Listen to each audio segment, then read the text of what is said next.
Fidèles auditeurs et téléspectateurs de la radio-télévision Umoja, le 2 février dernier, le diocèse de Kamina s'est paré de sa plus belle robe de fête pour un événement grandiose. Le sacre et la réception officielle par ses fidèles de Monseigneur Léonard Kakouji, le nouvel évêque de cette province ecclésiastique.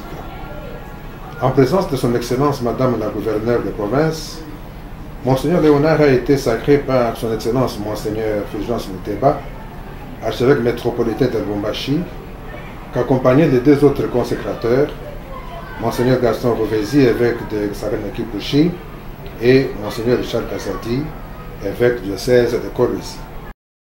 C'est dans la foulée de cette cérémonie de consécration de Monseigneur Léonard que la radio-télévision Umoja a voulu s'approcher de son Excellence en vue de requérir son opinion, ses sentiments et surtout sa nouvelle vision en tant que pasteur de cette province ecclésiastique. Bonjour Monseigneur. Bonjour. Nous voulons d'abord vous dire merci tout en vous réitérant nos vives félicitations pour votre nomination en tant qu'évêque de Kamina. Vous remercier pour avoir accepté de nous accorder cet entretien. De prime abord, Monseigneur, nous voudrions savoir dans quel état d'esprit vous avez accueilli la nouvelle de votre nomination comme évêque du diocèse de Kamina. Merci beaucoup d'abord pour m'avoir donné cette opportunité. Les sentiments qui règnent dans mon cœur et dans mon esprit, c'est d'abord les sentiments d'action de grâce. Les sentiments d'action de grâce vis-à-vis de Dieu, qui a fait sa sélection sur moi. Je ne mérite rien, je n'ai rien de spécial, mais lui seul sait ce qui est en moi, qui puisse répondre à ses projets pour cette église locale de Kamina. Je dis encore merci à Sa Sainteté le Pape. Mes sentiments de remerciement et de joie parce que c'est le sang guidé par l'Esprit Saint. L'Esprit Saint qui est dans la Sainte Trinité l'a guidé pour faire le choix sur moi au nom de Dieu et pour le bien de l'Église. À ce jour, par rapport à l'Église de Kamina, c'est un sentiment d'un missionnaire. Un missionnaire qui va là où le Seigneur lui demande d'aller. Un missionnaire qui se met à la disposition de Dieu et de l'Église. Un missionnaire qui est prêt à s'oublier pour le bien de l'Église et pour la gloire de Dieu. Ce sont là mes premiers sentiments. Pouvez-vous, Monseigneur, préciser quels sont les rôles et la mission d'un évêque au sein de notre Église? Le rôle d'un évêque et sa mission, c'est d'abord d'annoncer l'Évangile. Il est le prophète parmi les nations, celui qui joue le rôle d'une charnière entre Dieu et les hommes. Il écoute Dieu, se laisse guider par Dieu, se laisse modeler par Dieu pour enfin transmettre la volonté de Dieu au peuple. Il écoute le peuple, prend les soucis du peuple et les transmet à Dieu. Ainsi que dans son rôle de charnière, il annonce la bonne nouvelle afin d'amener le peuple vers Dieu. Et quand ce peuple est lourd d'aller vers Dieu, il prend aussi le fardeau de ce peuple présenté à Dieu pour que Dieu ait un œil de miséricorde, un œil paternel sur son peuple. Deuxièmement, son rôle, c'est d'aider le peuple à s'épanouir. S'épanouir en Dieu, s'épanouir avec Dieu, s'épanouir entre eux, créer un climat de famille. Voilà pourquoi l'Église prône une Église famille.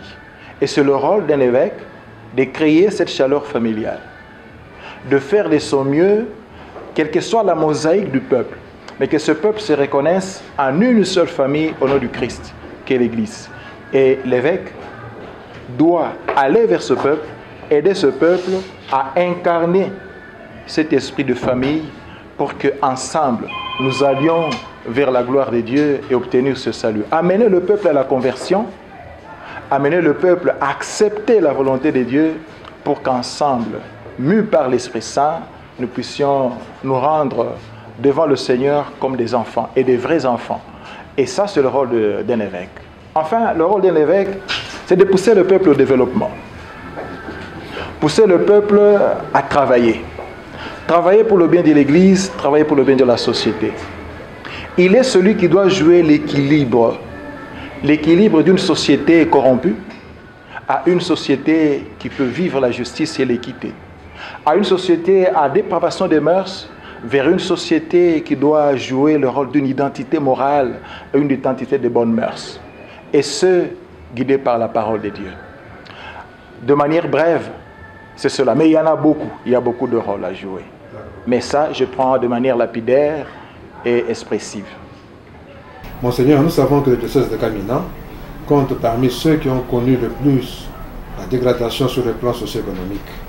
Quels sont alors les défis majeurs que le diocèse aura à relever sous votre gouvernance? À ce jour, je jouerai le rôle d'abord d'un évêque, tel que je venais de le dire. Par rapport aux défis, il me faudra du temps. Il faudra du temps, écouter le peuple, écouter mes premiers collaborateurs qui sont les prêtres. C'est avec ce peuple, avec mes premiers collaborateurs qui sont les prêtres et les personnes engagées, c'est-à-dire les agents pastoraux, c'est avec eux qu'on pourra affronter les réalités telles qu'ils seront détectées par rapport aux défis. Donc seul, je ne peux pas aujourd'hui, à ce jour, et surtout au début de mon ministère, dire nous avons tel défi et tel autre défi. Il faudra faire l'autopsie ensemble. À l'heure de la mondialisation, l'Église d'Afrique, et particulièrement celle du Congo, donne-t-elle des gages d'une meilleure intégration dans cette diversité multisectorielle? Je dirais que l'Afrique l'a toujours été, et le Congo en particulier. Souvenez-vous, le berceau scientifique, ça a été l'Afrique en Égypte. Et si l'Afrique a accueilli en son temps ceux qui venaient d'ailleurs pour puiser une connaissance en Afrique, ce n'est pas aujourd'hui que l'Afrique peut rester en arrière. Donc, il y a certes des choses pour lesquelles l'Africain doit pouvoir fournir des efforts pour rejoindre les autres. Mais dans le cas de la mondialisation, aujourd'hui, on parle du monde comme un village, où nous devons tous marcher et marcher ensemble. Et l'Afrique ne peut pas être là en reste. L'Afrique est dans le même chemin. Mais il y a des efforts à fournir, vu nos réalités socio-économiques, qui font à ce que nous soyons aux ressources des autres. Mais sinon, l'Afrique a toujours eu une porte ouverte à l'égard de nous-mêmes et à l'égard des autres qui viennent d'ailleurs, et en particulier le Congo. Donc l'Afrique et le Congo en particulier, et l'Église du Congo aujourd'hui, est dans cette même marche, ne peut pas rester en reste. À ses disciples qui se plaignaient de ne pas avoir assez de provisions pour nourrir les foules à sa suite, le Christ leur répondit: donnez-leur vous-même à manger. Vous en avez fait, Monseigneur, votre devise épiscopale.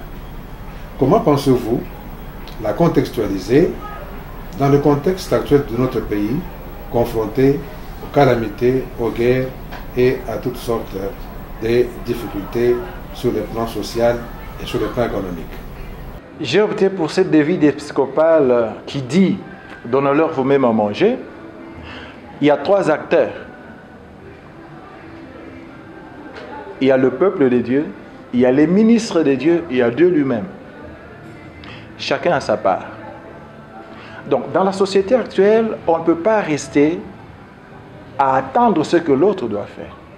Chacun a à apporter pour le bien de l'autre. Dans la société actuelle, on ne peut pas se dire que je n'ai rien à apporter. Mais il faut prendre conscience de ce qu'on a, des capacités qu'on a et les mettre à la disposition des autres. Le petit garçon qui avait du poisson, ce n'est pas Jésus qui avait du poisson. Le petit garçon a disponibilisé ce qu'il avait.